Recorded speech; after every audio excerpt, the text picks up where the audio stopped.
What's up? What's up? What's up? What's up? Welcome, welcome, welcome.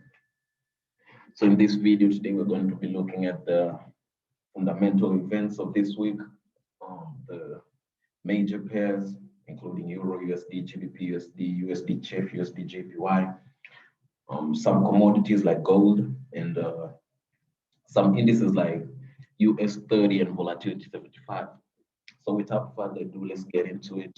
So the first, we're going to be looking at the fundamentals. So this week is packed with fundamentals. As you know, it's going to be the first week of the month. As always, news, there are a lot of news, there are a lot of fundamentals.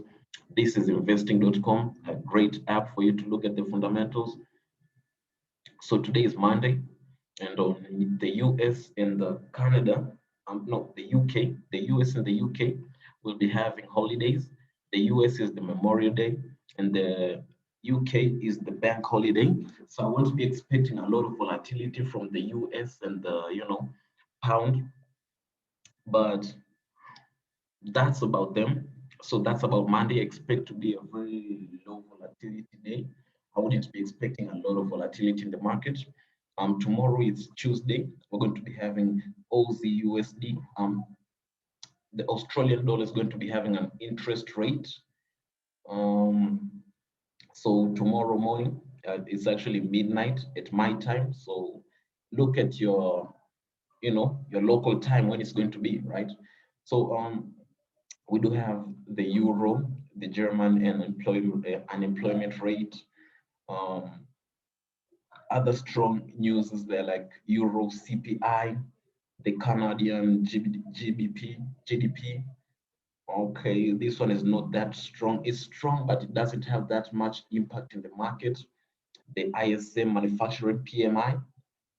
We do have the Aussie GDP, this one right here. So the Aussie is actually packed with news on Tuesday. As you can see on Wednesday, again, we have the retail sales on the Aussie dollar.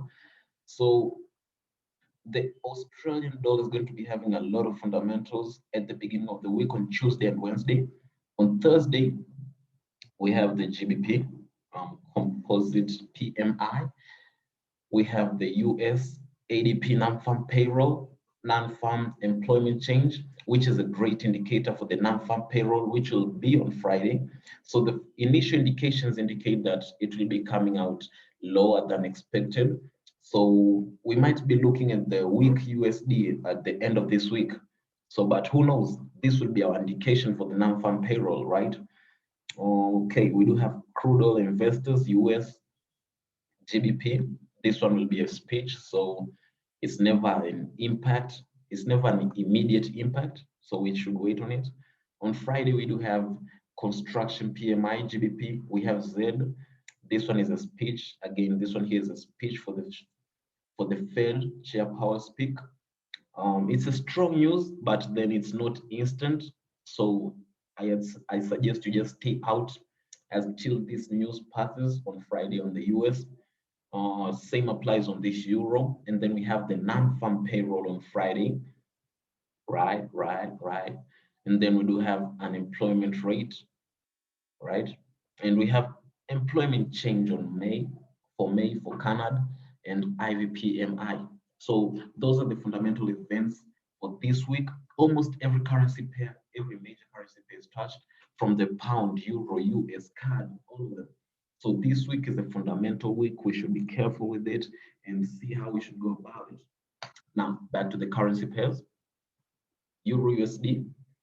As you can see, this is a beautiful, beautiful pattern here. We see this ascending channel, right? Ending diagonal pattern. Prices on Friday broke out here. Well, it was a false breakout. It did break out below this support area, pushing low, pushing high, and then right now it's consolidating. But my major bias on this pair is bearish. I'm bearish biased in this pair since last week. I'm bearish biased in this pair, so I'll be waiting and expecting to see prices break below this zone here, retest, and then keep on pushing lower. That's about Euro USD. We do have GBP USD, right? Now with GBP USD, actually from the weekly structure, we can actually see that price is actually on a very strong weekly resistance area here. first touch, third touch, second touch, third touch. This is the fourth touch. Now, I'm bearish biased because it's on this very strong weekly resistance area. So I'll be expecting to see prices keep on pushing lower all the way until here around 1.345, right? Now, my entry point will be after the prices have broken below this market structure here. As you can see, prices have been consolidating without any further breakout above or below. So I'll be expecting to see a breakout first before I actually make my move. We do have Usdjpy. We are in this trade running in deep blues. We took this trade last week. I did send this trade idea in the free channel. And we pulled the trigger with the VIPs.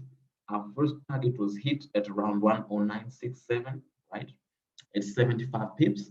Now the prices broke above this market structure here and have retested it. So I'll be expecting to see prices give me some sort of confirmation before I actually continue taking this trade higher, right? Ah, shit, excuse me. So I'll be setting it back to normal later on. Oh, excuse my language. Now here, I'll be expecting to see prices keep on pushing there. Anyways, this was our entry candlestick right here. So it should be somewhere around here, but I'll fix the prices later on. For now, I'll be expecting to see prices keep on pushing from here all the way up there, right? We do have Usdchf.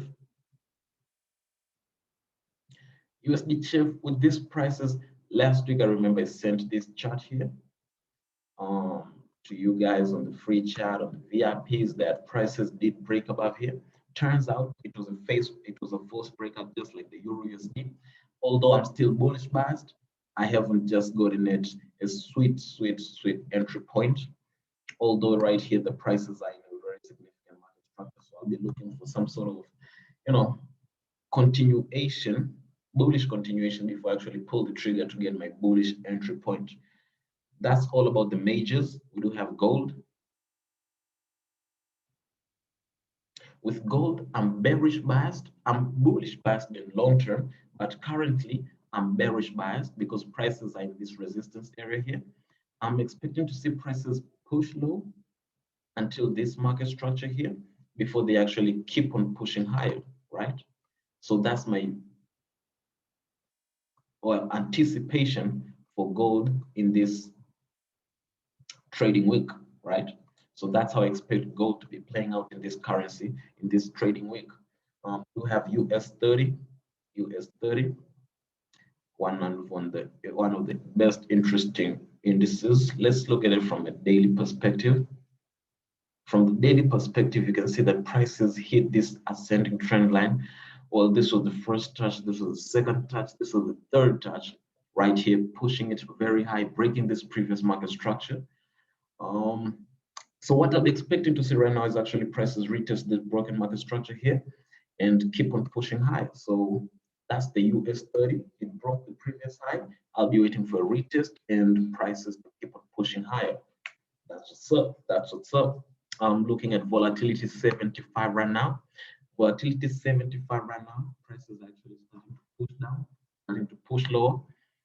Prices just hit this ascending trend line. This ascending trend line.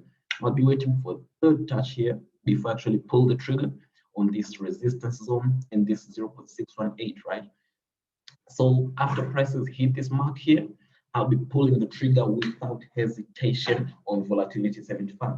So that's my analysis for the coming week, guys. I hope it's been helpful. If so, give us a quick like. Don't forget to subscribe for future content and hit that bell notification bell to know what's up. This was your host, Black Lawrence speaking. Until next time, peace and love. Let's have a great trading week.